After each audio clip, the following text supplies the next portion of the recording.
Hi everyone and welcome back to the page. This is Dave, also known as Luvindemtrains, and I'm back with a little update, a little project on the layout as I prepare for the Piedmont Pilgrimage, which is an open house that we have down here in the Atlanta area every year. And just a little project, a little scenery work.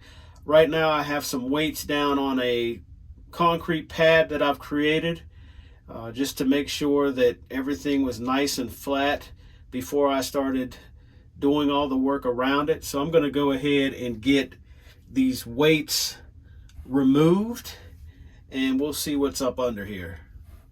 Well, here's a look at the concrete pad here, and it's nothing more than a sheet of styrene. I want to say it's probably 20 thou. And what I've done is I pre-scored it before I actually laid it down to create the different blocks, and secured it so it's in place and ready to be scenic. And what I've started doing, I don't know if you can see over there in the far left corner, is I started the weathering process, and all I'm doing is taking a darker brown type of color and I'm just rubbing in a little paint with the brush in those cracks and in those expansion joints and smoothing it out. And it's just beginning the weathering process. So I'll give you a little sample of that.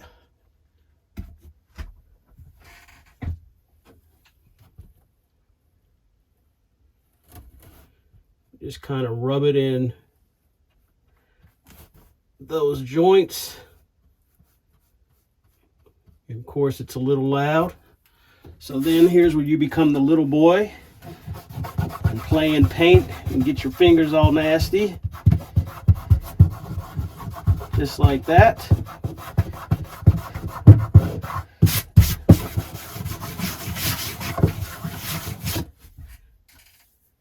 Yay, Davy. And that's all there is to it. So I'm going to do the rest of this and we'll come back and go to the next step.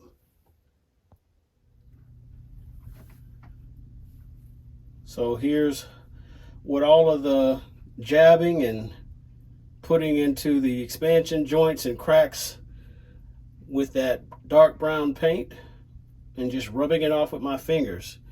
And you could actually just probably leave it like that and it would be perfectly acceptable, but I'm going to do a couple more steps. There are so many different ways to do concrete, and I've experimented with several of them because that's just one of those things that draws my eye in as far as scenery goes when you're looking at someone's diorama or their layout.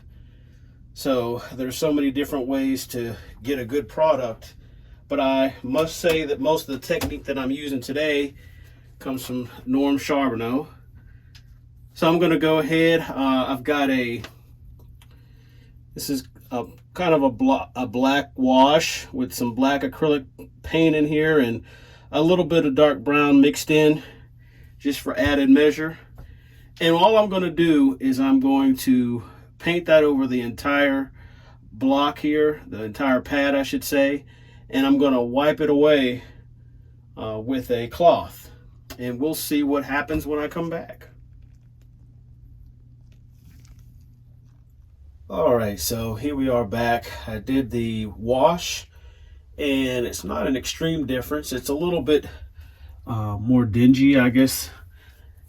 But at this point in time, what I'm going to do is get some white acrylic paint, just your cheap old apple barrel. And I'm going to do a bit of dry brushing. I'm going to get as much of the paint off of the brush as possible, as I don't want any section to be white per se, but it's going to lighten the area up. And not going to do it completely over the entire surface, but I will get various areas starting with the edges and work my way inward and see if I can't create a bit of variation. I think I hear Duke downstairs barking. All right, so I'm back, and I probably spent a little bit more time on this concrete pad than I should have, but I finished it up. The last thing I did with it was I added this product by AK called Moss Deposits, kind of put that around the edge. And I found that whenever you use many of these washes, it's always nice to take a cloth or a paper towel to it just to clean it up and mute it a little bit, because it comes out very strong and loud. So I did that and tried to blend it in. You also can see that I've started to add some greenery, actually some static grass. It's a fall color around the area. And I probably will add a little bit more green, but as you can see from the backdrop, this is a fall color scene. And so I'll go ahead and, like I said, add more green. I'm using static grass for this area. So I'll add that and probably start adding some bushes. So we'll be right back. All right, guys and gals, we are back, and I do have the camera off of the tripod, and will try my darndest not to be bouncy and shaky and make you dizzy.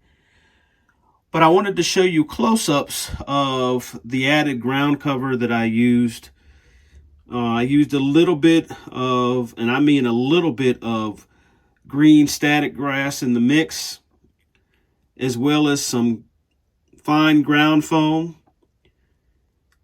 Just wanted to give a little bit of variety, but also keep the fall look, the fall dormancy. After all, we are in the part of the fall where the trees are their most vibrant. So the grass and the color is leaving us for a few months. You can also see I use some of the Martin Wellberg bushes, which I think are wonderful, and some other shrubbery that I had from some past projects. But the ballast still needs to be done. I still have a building and some other structures that need to go in, so I didn't want to do too much with the scenery out front just to damage it by reaching towards the back there. So I think this is a great place to stop for now, but I will do an update as I get closer to the open house, where I'll show you where the stopping point is. But I think it's a good place to move on to another project and then come back to.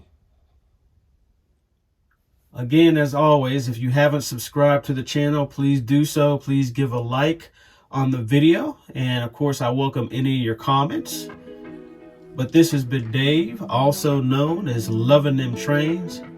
And until next time, later, y'all.